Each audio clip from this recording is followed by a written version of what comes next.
And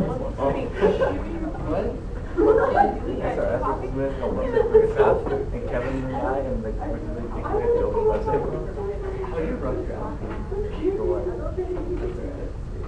going to talk about continuity and limits of multivariable functions.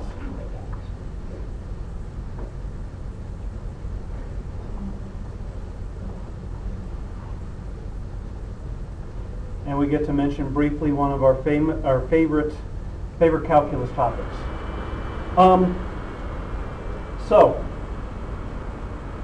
So our idea of a limit is similar to our ideas with for a function of 2 and 3 variables, similar to our idea with the idea of the limit for a single variable. The idea is that we are able to pick values in the domain that are close to some prescribed value that guarantee us that our function is close to our limit. That's the idea of a limit, is if we pick our value in the domain so that it's close to some prescribed value, that will guarantee us that we're within a certain distance, the function value is within a certain distance of our limit. So let's give our definition.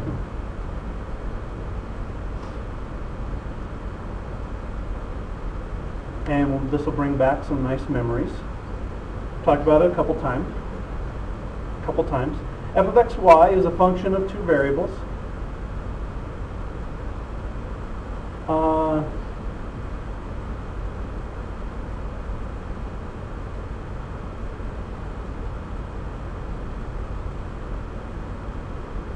And L is a real number.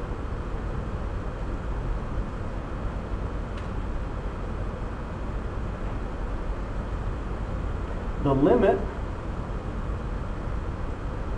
as xy approaches some numbers, some ordered pair, x0, y0, of f of xy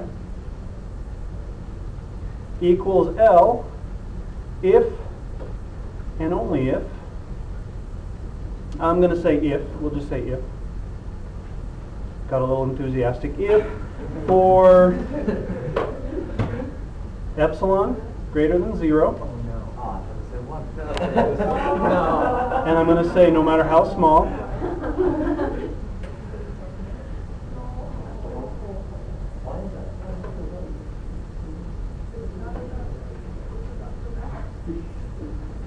so if for epsilon greater than 0, no matter how small, there exists a delta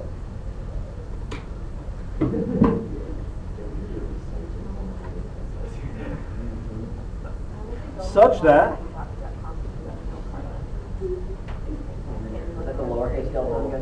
that's a lowercase delta, okay, such that 0 less than the square root of x minus x0 squared plus y minus y0 squared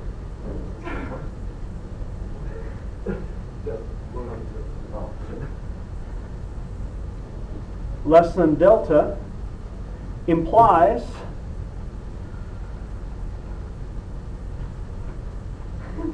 that f of xy minus L absolute value is less than epsilon. So essentially our definition of a limit is really defines what we mean by close. This is what we mean by close. This is our technical mathematical definition of closeness. So we pick some epsilon. We want our function to be within that distance of our limit. And we can pick that no matter how small. We can pick the tiniest epsilon that we possibly can. For the limit to exist, there has to exist a delta such that when we are close to delta in the domain, that's what this x minus x0 squared plus y minus y0 squared, that's a distance. So that when we're close to delta in the domain, that guarantees us that we're within that distance epsilon of our limit in the range. That's when a limit exists. If we can't find this delta for this epsilon, then our limit doesn't exist. We call this quantity the square root the square root of x minus x0 squared plus y minus y0 squared is called the delta neighborhood. Is it a good neighborhood? Depends on you, I think.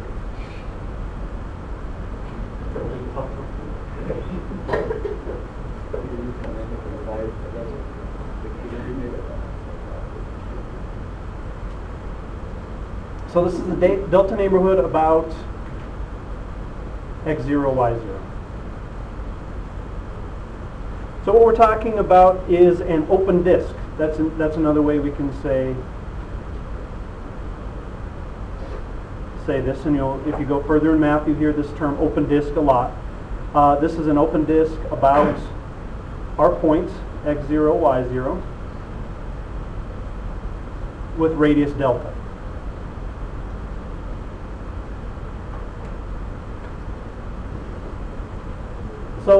So again, what this definition tells us is that if we have a limit of our function, we can pick some tiny number, and no matter how small that number is, we can find a delta such that if we're close to delta in the domain, that guarantees us that we're within that distance of our limit in the range. That's when the limit's going to exist. If it doesn't exist, then our function's doing something strange around the limit, and rather than getting closer and closer and closer to the limit, as we get closer and closer and closer to this x0, y0, it gets further away. It does some other things other than get closer to this number. Let's draw a picture of what this is telling us. What this is telling us graphically.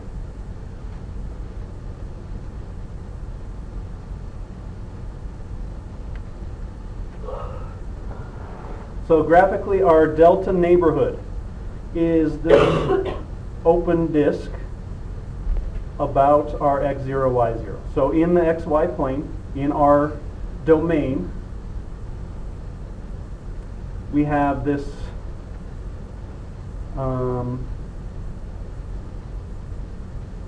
this open disk.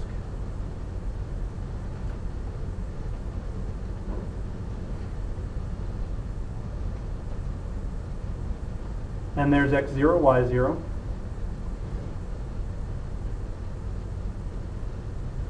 And the radius of this disk is delta. So we're looking at points inside this disk in the domain.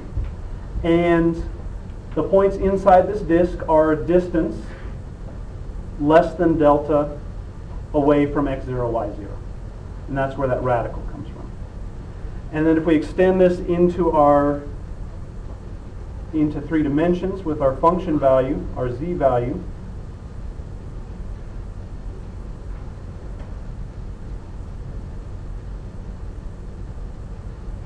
we have our open disk in the xy plane, like so.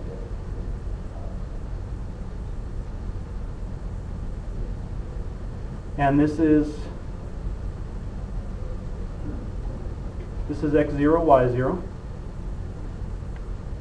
And we have some point that we're interested in that's within this disk.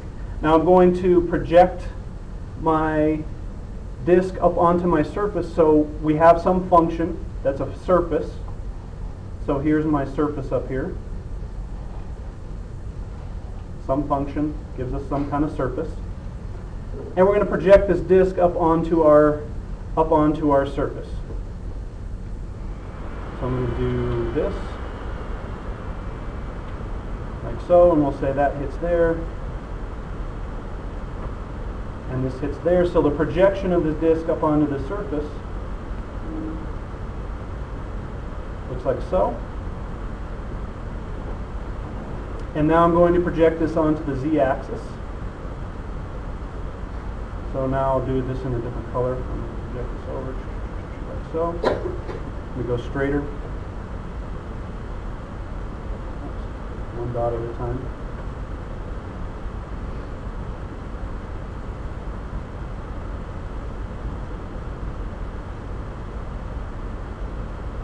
So this is the difference in the height of the function on this disk. And this would be our limit somewhere in between here. This would be L, and up above here would be L plus epsilon, and down here would be L minus epsilon. So when we're in this disk, the delta, the radius of this disk is delta. That guarantees us that we're within a distance of epsilon of the limit. So that's what our definition tells us. See, epsilon delta not so painful. Like, what would the limit that you're trying to find? The limit is just like the limit of a real variable function. So the limit is, as we get close to this x0, y0, what does the function value approach? You're trying to find the point on the function. Like, Right. Is the like object or the shape and space, whatever that squiggly thing is, is that the function? That's our function. That's the And then surface. That's what you're trying to find the limit Right. of x0. At x0, y0. Is Right. the surface you drew, which plane is it in? It's just kind of a curvy, yeah, it's above the xy plane, just kind of a Above curvy XY. surface up above the xy Surface plane. looks almost like an Right. ivory. What's that? It looks almost like ivory. Yeah? All right, so let's talk about limits for a second. One important distinction, I think, an important thing to keep in mind is the difference between multivariable functions and single variable functions. So with a single variable function, when did a limit not exist?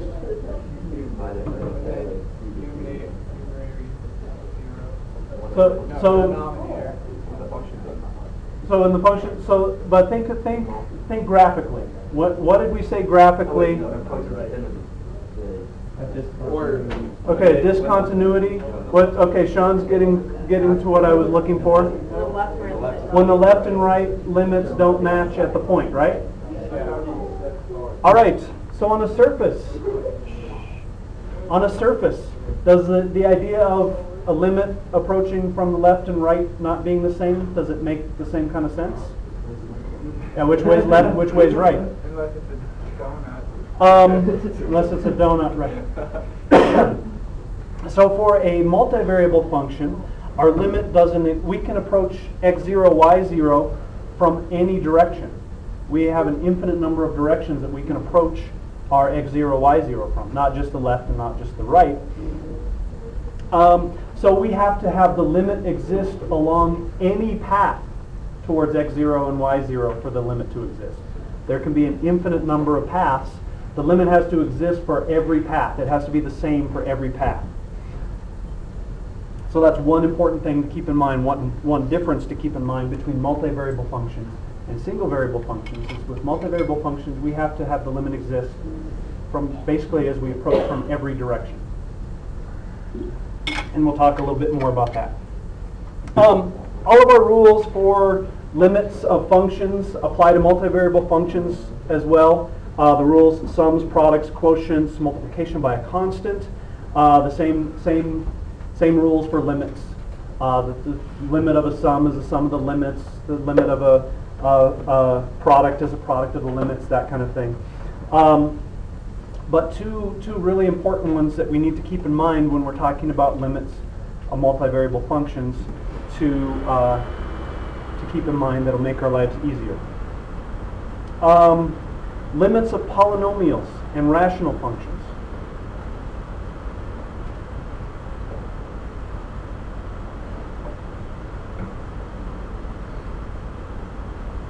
And these follow just from the basic rules for limits.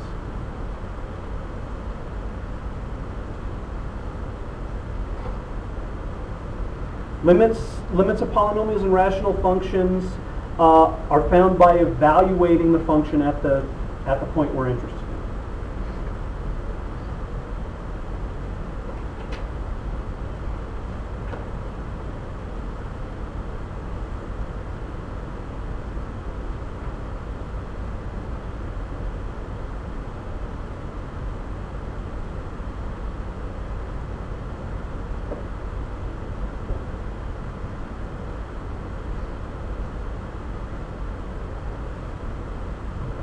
So if we have a polynomial, some kind of polynomial, and our polynomial can be a polynomial in two variables, or a rational function, we can find the limit as we approach a certain value just by plugging the value into the function that we're interested in. And that follows from the rules for limits. So let's look at some examples of finding limits using rules of limits. So questions before we move on? All right. Let's say that we know that the limit, we're given this, that as x, y approaches a, b, some point of f of x, y equals 5. So we have some function and the limit is 5, and the limit for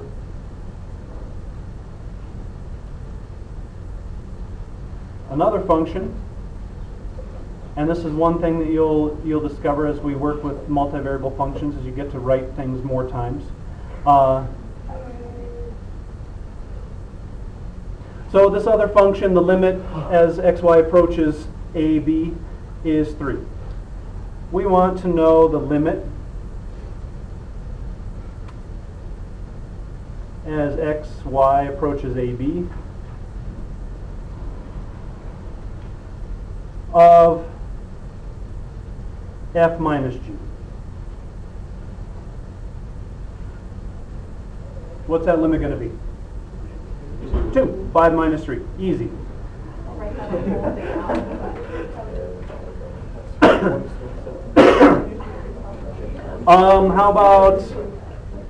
How about the limit as xy approaches ab of 4f over g?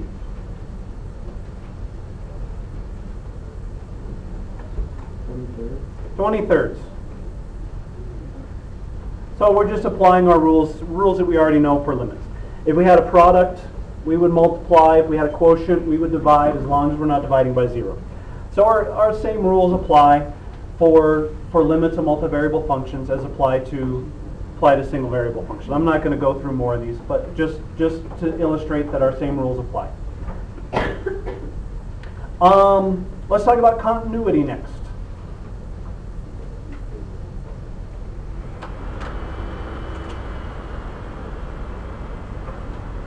The continuity of multivariable functions. How would you guess we're going to define continuity now that we have the idea of a limit?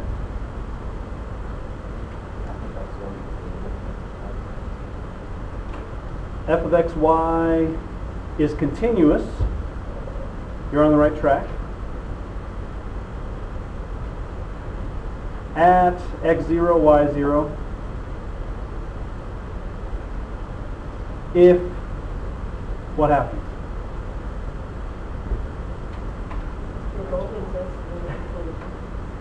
So for a single variable function, we would say the left and right hand limits both exist and they both equal each other.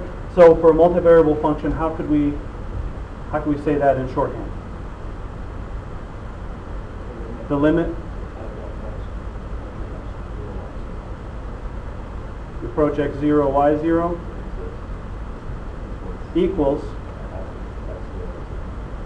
f of x0, y0. So our limit exists and our limit equals the function value at the point.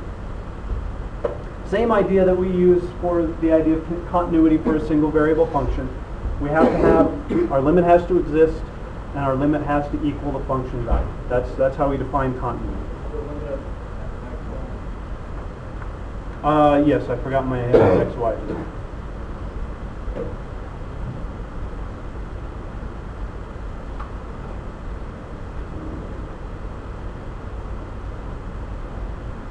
So our limit exists and it equals a function value. Our ideas for continuity of a single variable function extend to multivariable functions. Scalar multiples, sums and differences, products, quotients. So just like we talked about with limits, the same rules that we know for single variable functions apply to the limits of multivariable functions, and apply to the continuity of multivariable functions. And to follow on from what we said about polynomials and rational functions, polynomial and rational functions, multivariable polynomial and rational functions are continuous.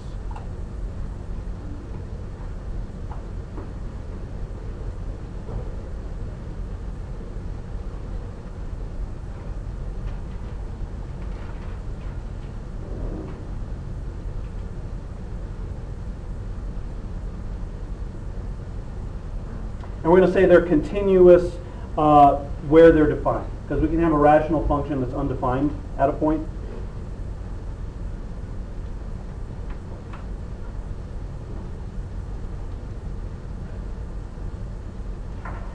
So polynomial and rational functions. And then the other interesting way of combining functions, the way that we often combine functions, is composite functions. So let's look at composite functions for a second.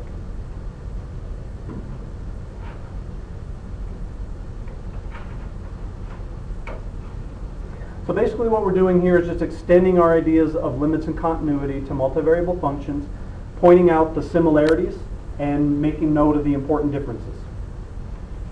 So if we have a composite function, so we're going to say that we have some function of two variables. This is z is a function of f of x, y, and this is continuous.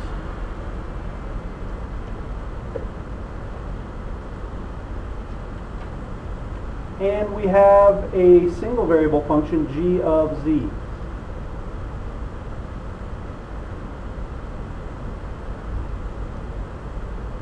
And g is continuous also.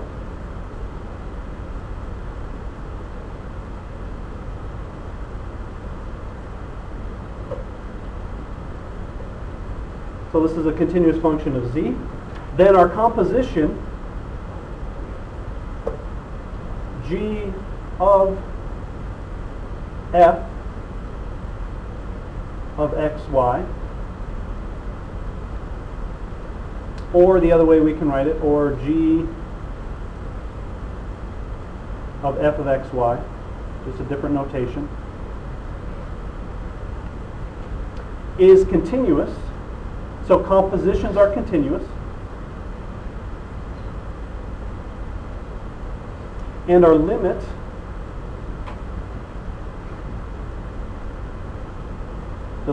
as x, y approaches x0, y0,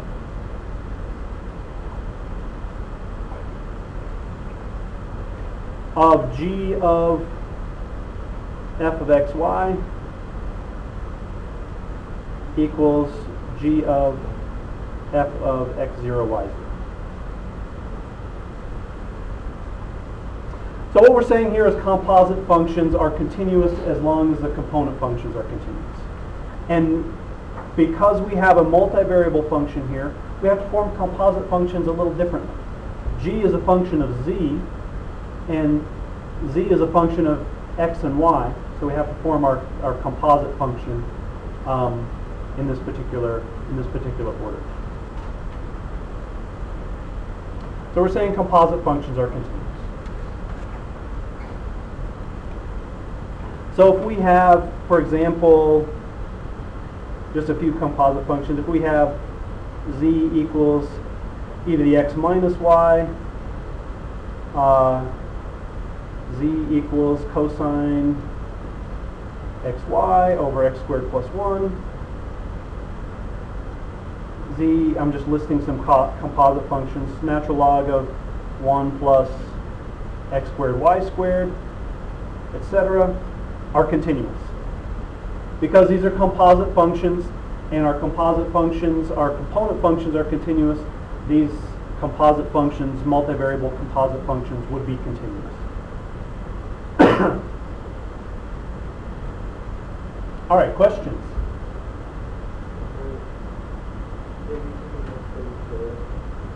Because the parent functions are continuous. So our parent functions are continuous, so our composite functions are continuous. Like the cosine e to the x minus y, those functions are continuous. So our composite functions are continuous. All right, let's look at some examples using some of these ideas. We want the continuity and the limit. We want to discuss the continuity.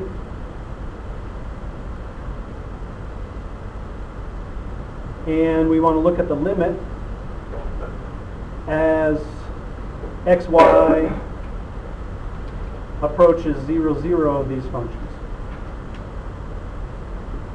So we have f of x, y equals e to the x, y. So, continuous, not continuous. Continuous because it's a composite function, so composite functions are continuous. So this is going to be continuous. And we can say, because it's composite. How about the limit as xy approaches 0, 0? The limit is going to be 1.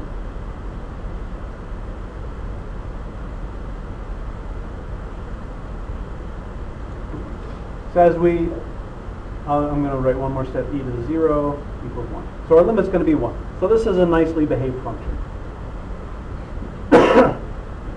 How about f of xy equals x squared over x squared plus 1 times y squared plus 1. Continuous or no? Cole says yes. What kind of function is this?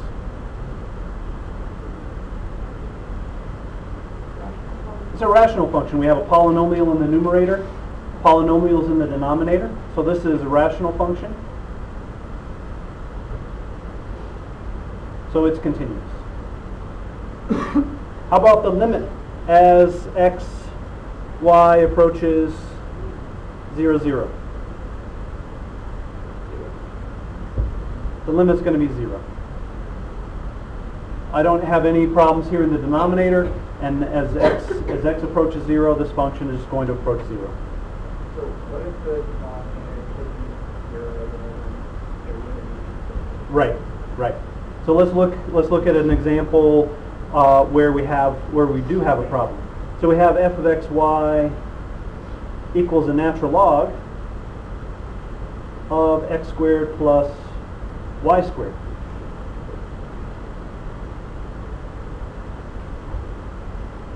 So what about the continuity of this one? It's a composite function, right? When x and y are 0, our natural log function is not defined. So this is continuous or not continuous.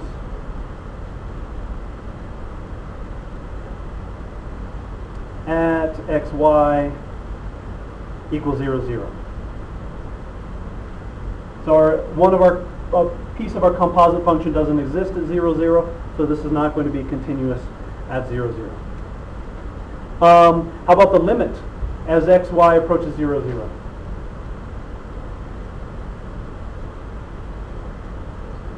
Does not exist. It's not continuous at 0, 0, so our limit does not exist.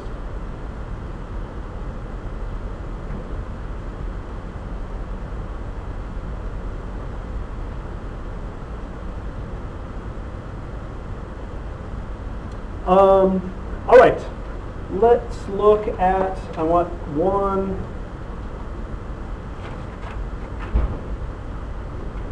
to look at a couple more examples if we have time.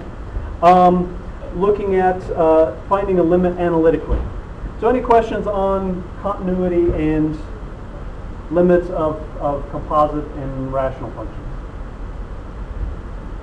All right, so let's look at one that's a little trickier, or where we have to do a little more work. So let's say we have f of xy equals y over x squared plus y squared.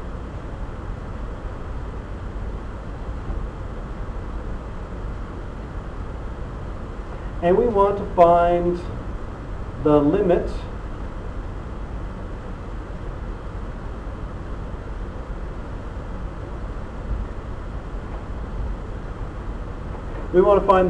as xy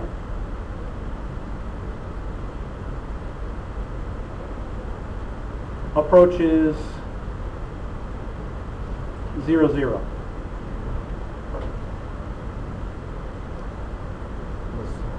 So we don't have a multivariable L'Hopital's rule. So that would be a good idea. We have an indeterminate form at 0, 0. So what we're going to do is look at the limit along a couple of different paths.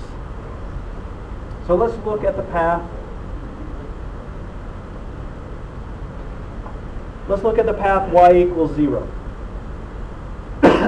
Along the path y equals 0, as we approach x squared plus y squared, what's our limit going to be? So if we have y equals 0 and some other arbitrary values of x as we get closer to 0, what's our function always going to be? 0. Our function f of x comma 0 along the path y equals 0 equals 0. So as we approach 0, 0 along the path y equals 0, we get that our function is 0. Let's look at the path. And I'm picking this path because of the form of the denominator. The path y equals x. So we're going along the line y equals x. Well, along y equals x, f of xy equals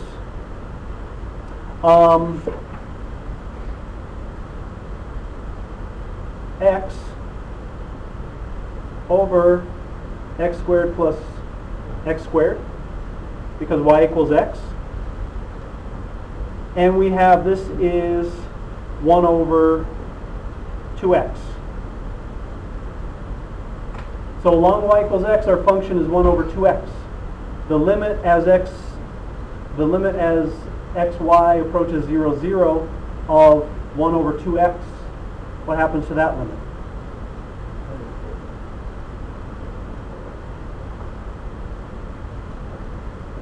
One over 2x does not exist.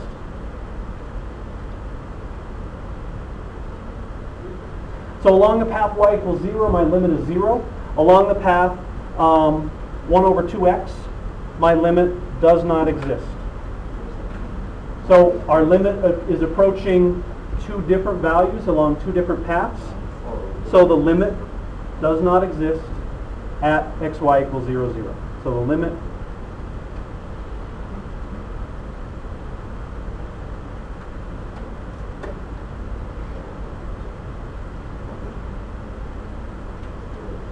doesn't exist, and our function is discontinuous at 0, 0.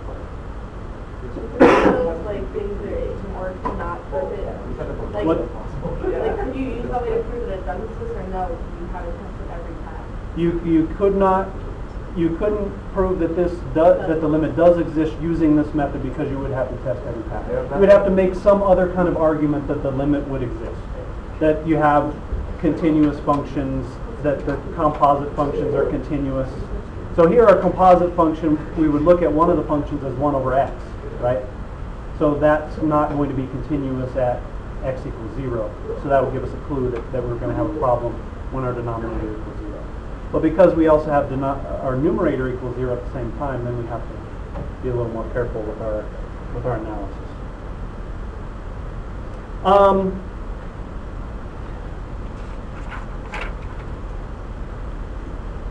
So questions on limits and continuity. So really what we're doing with multivariable functions, one, we want an idea of how we can visualize them. Two, we want this idea of a limit and continuity, because what we're going towards is finding derivatives. We're going to find derivatives of multivariable functions, and the limit and continuity come into finding derivatives.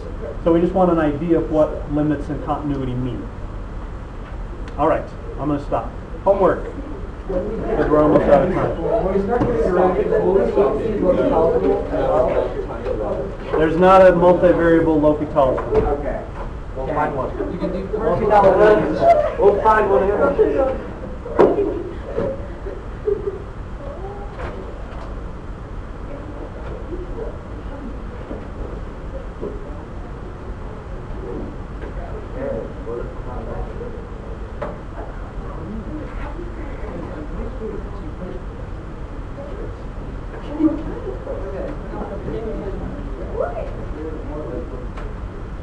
That was not so much. All right, there you go.